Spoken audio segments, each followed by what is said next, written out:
बहुत समय पहले की बात है। किशनपुर गांव में रमेश नाम का एक गरीब लकड़हारा रहता था। वो बहुत मेहनती व ईमानदार था। रमेश प्रतिदिन जंगल जाता और वहां से लकड़ी काटकर उन्हें बाजार में बेचता था। लकड़ी काटकर जो धन मिलता था उसी से उसका गुजारा चलता था।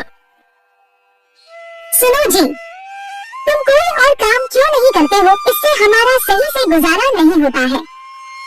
क्या करूं? भाग्यवान कोई और काम भी तो नहीं मिल रहा है। अगले दिन रमेश लकड़ी खोजते खोजते घने जंगल में पहुंच जाता है। तभी उसे रास्ते में किसी की पुकारने की आवाज सुनाई देती है। रमेश पास जाके देखता है तो उसे एक जलपरी दिखाई देती है। कृपया मेरी मदद करो, मैं बहुत दिन से बीमार हूँ। लेकिन मैं भला तुम्हारी मदद कैसे कर सकता हूँ? तुम तो एक जलपरी हो। इसी जंगल कुछ मील दूर एक गुफा है। उस गुफा के अंदर एक जादुई गुलाब के फूल है। उसे लाकर मुझे दे दो, जिससे मैं ठीक हो जाऊंगी।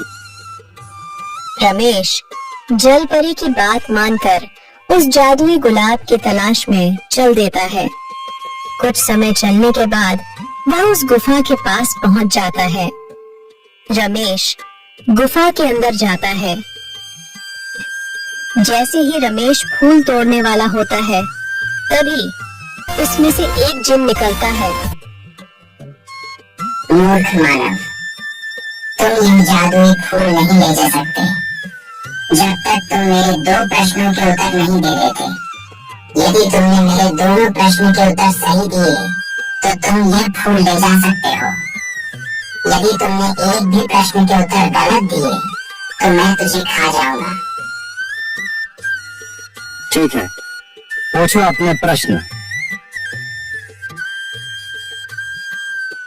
पहला प्रश्न, वह कौन है जिसके पास कभी तो दर्जन कपड़े होते हैं और कभी एक भी नहीं होता है? वॉशिंग मशीन है। कभी इसके पास ढेर कपड़े होते हैं और कभी एक भी नहीं होते। बिल्कुल सही उत्तर। दूसरा प्रश्न, वह क्या है जो है तो सोने की मगर सोने से भी सस्ती है? रमेश कुछ देर सोच में पड़ जाता है। इसका उत्तर चारपाई है। यह है तो सोने की मगर सोने से भी सस्ती है। तुमने मेरे सभी प्रश्नों के उत्तर सही दिए हैं।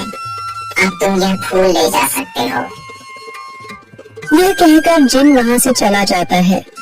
रमेश फूल लेकर सीधे जलपरी के पास जाता है।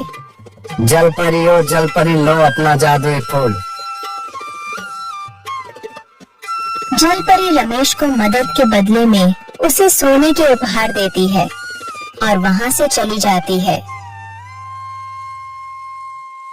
रमेश उन सोने के सिक्कों से अमीर हो जाता है।